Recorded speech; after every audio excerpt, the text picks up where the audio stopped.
John Lennon has been my idol all my life, Kurt Cobain once scrawled in his journal. The comparisons to be drawn between Nirvana and the Beatles, specifically between Kurt Cobain and John Lennon, are plentiful. Musically, personally, and societally, the two have significant overlap that has been a fundamental influence on Nirvana's music. I always knew that Kurt was a Beatles fan before starting the research into this video, but even I was surprised to see quite how much it seemed to be. The Beatles were not only one of Nirvana's most significant influences, but one of the earliest too. Kurt's early musical influence, unsurprisingly, came from his family, and it was no different with the Beatles. The name Cobain is of Irish extraction, though Kurt didn't realise this until adulthood, with his mother taking it to be an English name, and seeing the Beatles, alongside things like drinking tea, as little ways of keeping English culture in the family. But with his parents not being music lovers, as he put it, a variety of music mostly reached Kurt's ears through his aunts and uncles. It was an uncle that gave him his first guitar, incidentally a left-handed uncle who made right-handed Kurt a lefty player for life. And it was his aunts and uncles that got him into the Beatles too. He had tons, 7 just on his mum's side. There would be little family jam sessions in the Cobain households. There were recordings of Kurt singing Hey Jude, amongst other songs, taped by his aunts and uncles. As recalled by Michael Azerrad in his book on Nirvana, Kurt's Aunt Mary would gift Kurt a bass drum when he was 7, which he would walk around the neighbourhood with whilst banging it and singing Beatles songs like Revolution and Hey Jude. The most influential Beatles-related gift, however, was a series of Beatles records from the same aunt, which became, essentially, the only music Kurt would listen to from the age of 5 until around 10 or 11. During this period, he would listen to the Beatles every night, religiously. It was this love of the Beatles that inspired a young Kurt to become a musician in the first place, though it was Ringo and the drums that initially took his fancy, hence the bass drum. But he also had a little plastic guitar to mime along to Beatles songs with, so maybe Lennon was an earlier influence than even he acknowledged. As he put it later, he wanted the adoration of John Lennon, but the anonymity of Ringo Starr. To be back there, but to be a rock and roll star at the same time. Needless to say, he didn't get his wish. In one interview that's particularly sad with hindsight, Kurt says that he hopes to one day turn into Pete Best, fading into anonymity and forgetting about the rock star life. Funnily enough, Kurt only found out that the Beatles had broken up in the mid-1970s and was, as he put it, totally devastated. Mind, it wasn't just the Beatles that Kurt listened to as a child, the Monkees had a special place too, but it was more of an early disillusionment with the music that either was on the radio or that his parents were listening to. The Carpenters and John Denver just didn't do it for him. I'll also say that, whilst this video is mostly about Kurt, Krist and Dave were huge fans of the Beatles too. Krist has said that if he had to show someone music for the first time, that he would show them the Beatles, Black Sabbath and Andy Griffith. Dave has said that without the Beatles, he wouldn't be a musician at all. And both of them noticed the huge influence that the Beatles had on Kurt. Despite the early Ringo enthusiasm, Lennon was head and shoulders above the other Beatles as his favourite. In fact, he seemed to actively dislike Paul McCartney, not so much musically, but personally. Here's some quotes from Kurt about Paul. I don't know who wrote what parts of Beatles songs, but Paul McCartney embarrasses me. Paul, what a pain. I hate his solo albums, and I have a hard time with the character, his whitewashed, clean side. I like the Beatles, but I hate Paul McCartney. And, colourfully, I do hate Paul McCartney, by the way. I'd like to kill him. How? I would take a string of his bass, put it around his neck, throw him on the ground, knock his teeth out with a Chicago curb job, and then let him suck me off. Isn't that lovely? Lennon had an influence on Cobain that seemed to transcend music.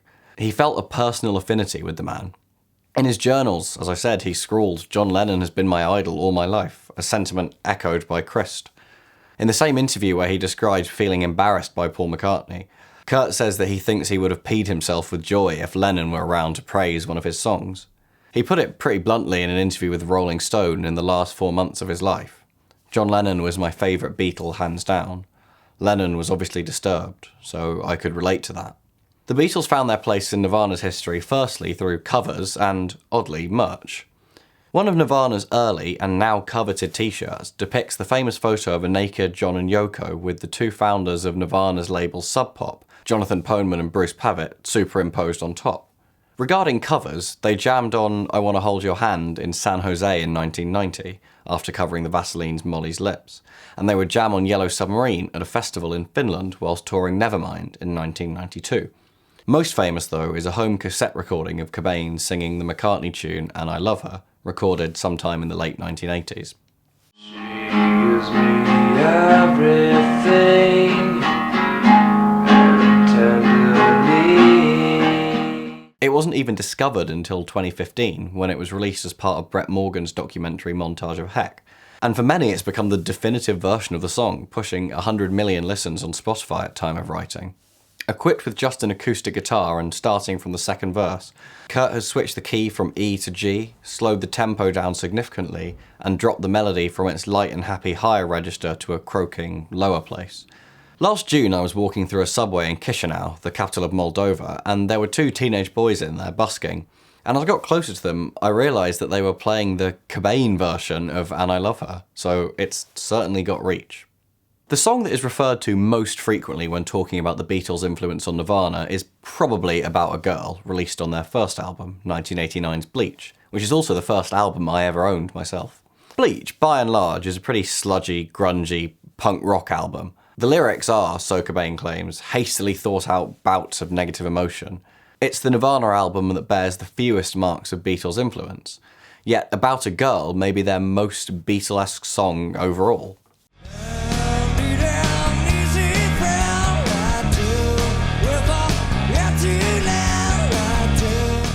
It is essentially a straight-ahead love song. Not a strictly happy one, but it is a love song all the same. Apart from Love Buzz, which is a cover of a shocking blues song,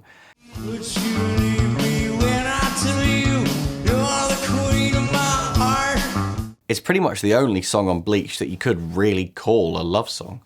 Not only was it anomalous on Bleach, but the grunge label that Nirvana was then signed to, Sub Pop, had nothing like it by any band. Whilst obviously the Beatles don't hold a monopoly on love songs, About a Girl was directly inspired by Cobain listening to Meet the Beatles, the band's second full release in the United States. The night before Kurt wrote About a Girl, he listened to the record over and over, and though it wasn't his intention to create a Beatlesque song, in his words, the music just flowed out of him the next day. When Nirvana began to play the song live, crowds would mistake it for a cover of a Beatles song. Let's look in a little more detail why this sounds like the Beatles by comparing it to 3 of their songs, 2 of which come from the album Kurt was listening to the night before writing About a Girl. Lyrically, Don't Bother Me and About a Girl are both sour love songs. Don't Bother Me is quite a bit faster than About a Girl, but it has a fairly similar melody. Both have this similar ascending then descending arc around E minor pentatonic, both being in E. I need an easy friend, I do, with her into land. Since she's been gone, I want no one to talk to me. Neither of these things are particularly unique to either song, but knowing that Kurt was listening to the record on repeat the night before makes it clear where he got his influence from. It's a similar story with the more famous All My Loving, also released in America on the Meet the Beatles record. Both songs are in E, and while About a Girl pulls closer to E minor and All My Loving pulls towards E major, neither are totally diatonic. But the part of the songs most worth looking at is their short refrains that are kind of choruses, but have a little more restrained of a feel than a proper chorus should have. In About a Girl, it's impossible to tell quite what mode the verse is in, since it completely avoids the 6th degree of the scale. That being said, as soon as the refrain starts, the use of the C sharps indicates that we're closer to E Dorian than E Aeolian. But at the very end of the chorus, we get this C power chord, injecting that non-diatonic C natural, which has a very distinctive sound.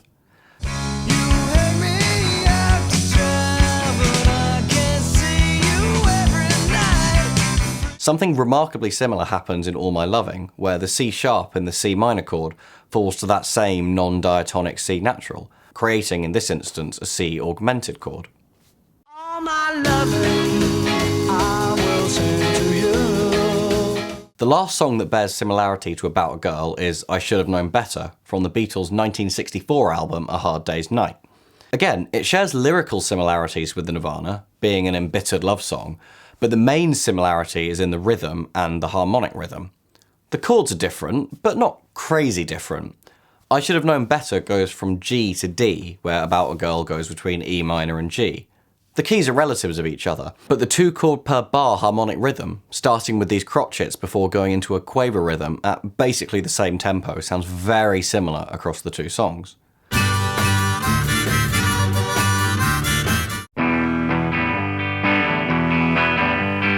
Nirvana also picked up influence from the Beatles in their vocal harmonies.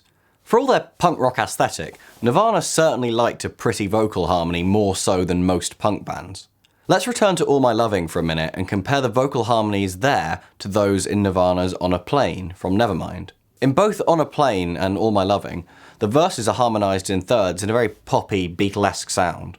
Beyond just their harmonies, the verses follow a pretty similar contour and have a similar range. The melody in On a Plane is super Beatles inspired. This is also true of the chorus. Love myself better than you. Know it's wrong. Close your eyes and I'll kiss you. Tomorrow I'll miss you. Both switch from harmonising the melody in thirds to these stacked harmonies held out on longer notes. All My Loving uses full triads, whereas On a Plane only uses open fifths and leaves a few more rests than in the Beatles. So it's slightly different, but the contrast in vocal harmonies between the verse and the chorus is the same. I'm on a plane. I can't complain. I'm on a plane. All my loving I will send to you. Obviously the Beatles didn't invent vocal harmonies, and if anything, if you had to name a 1960s band to associate with them, you'd probably pick the Beach Boys. But this stuff is clear as day. Punk rock meets the Beatles, the magic of Nirvana. In some of Nirvana's more introspective and slower songs, Lennon's influence can also be felt. Let's compare the unplugged version of Pennyroyal to Lennon's solo song Working Class Hero. There's a lot here that's actually pretty different. Tempo, time signature, and melody are all pretty different between the two songs. But there's also lots that's the same. The chord progression is identical, and in the unplugged version, so is the instrumentation. My time with everyone. As soon as you're born, they make you feel small. But the true similarity between the songs lies in their delivery, their emotion, and the general way in which the lyrics are put forward. Pennyroyal is about a deathbed level of depression. I guess that's why he mentions Leonard Cohen. And Working Class Hero is a sardonic take on class suppression. In any case, both are about resignation to one's feelings, to one's station, whatever. That's why they have the same kind of emotional delivery. Besides, the riff in Pennyroyal is extremely reminiscent of the George Harrison composed riff in And I Love Her. You can compare the Beatles songs and Nirvana songs all day. Cobain biographer Charles R. Cross calls Dumb Beatlesque. Krist revealed that the bass line on Lithium was meant to evoke Paul McCartney. It goes on and on. When interviewers suggested other potential influences to him, Kurt would often deny them and suggest just the Beatles were influencing him. When pressed, for example, on folk influence on Polly, Is it me? Have a seat. Let me clip dirty wings. he would reply that the songs on Nevermind just belong to a musical lineage of bands like Love and the Beatles. When comparing specific songs, I'll lastly talk about Something and Something in the Way. I don't actually think that these songs are particularly similar, but it would be silly to not mention them when comparing the Beatles and Nirvana. Only the very beginning of Something shares similarity with the beginning of the chorus of Something in the Way, but this short bit is pretty similar. The melody's in a similar place, though it should be noted that the different keys mean that the melody has a pretty different function. In Something, it's going from the tonic of the key down to that major seventh, but in Something in the Way, it's going from the dominant up to the submediant. The strongest of the links is obviously that both George Harrison and Kurt Cobain sing Something in the Way as the opening phrase. The natural prosody of the phrase gives a pretty similar rhythm to both songs. Something in the way she moves. Something in the way.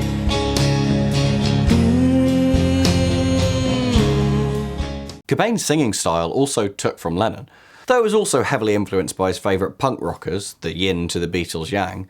Kurt's unique, raw style of singing and passionate screams is clearly influenced by some of Lennon's more wild howling. Take a listen to some of these examples.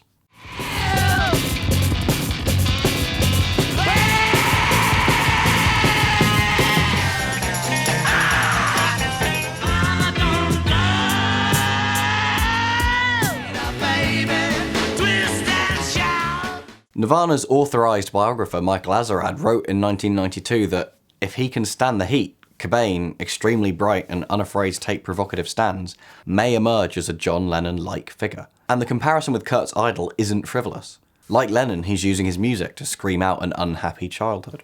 There were other musical ways that the Beatles influenced Nirvana too, mostly in their production. Kurt was a fan of Mark Lewison's 1988 reference book, The Complete Beatles Recording Sessions, a detailed account of every single time that the Beatles were in the studio between 1962 and 1970. Nevermind's polished production was the poppiest Nirvana ever sounded, and though it's true that Kurt had desired for more punk sensibilities for the album, things like not double-tracking vocals, all it took was a little hint from producer Butch Vig that, well, John Lennon double-tracked vocals, and then Kurt would do them. Kurt was obsessive about this stuff, even when it was at odds with his public image. There's not much punk rock about consulting a reference work to imitate a pop band from the 1960s. Even when the Beatles were considered at their most kitschy by punk rockers, Kurt never lost their influence. The view of Kurt Cobain as a reluctant rock star with oodles of natural talent but an aversion to popular success, as well as a penchant for intuitive honesty over highly crafted pop, is really wrong.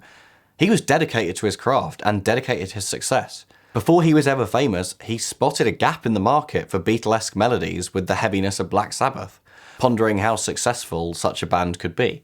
He would sometimes practice guitar for up to 10 hours without a break. And sure, he wasn't a virtuoso guitarist by any means, but this time was spent working on melody and songcraft, with the admitted aim being to write the perfect pop song. And it's not like he was trying to hide this or anything. He talks about the Beatles in tons of his interviews. And I'd know, I checked every single one ever published. By the way, I'm not saying that his struggles with fame were a persona or anything, they were plainly genuine. But his qualms with fame and popular success only emerged after he'd had to deal with the negative side of it. He had strived hard for that success for years. In format as well, the Beatles influenced Nirvana. Azarad links Nirvana's Endless Nameless and Gallons of Rubbing Alcohol Flow Through the Strip to the Beatles. It was, he says, the band's way of playing with the new CD format, just as the Beatles had put inscrutable messages on the run-out groove of Sgt. Pepper's or put Her Majesty at the end of Abbey Road. Beyond the music, John Lennon clearly left a lyrical marker on Kurt Cobain. Whilst Cobain loved the music of his other rock heroes like Led Zeppelin and Aerosmith, the often misogynistic lyrical content of the songs left a sour taste in his mouth. It was a similar story with hip-hop, which he did see as a worthy successor to punk rock, but was less enthralled with the often sexist content of its lyrics. Instead, it was the surrealistic style of John Lennon that appealed to him more.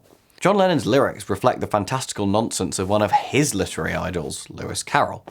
He had loved Carroll as a child, and he had a place in Lennon's life much like that which Lennon held in Cobain's.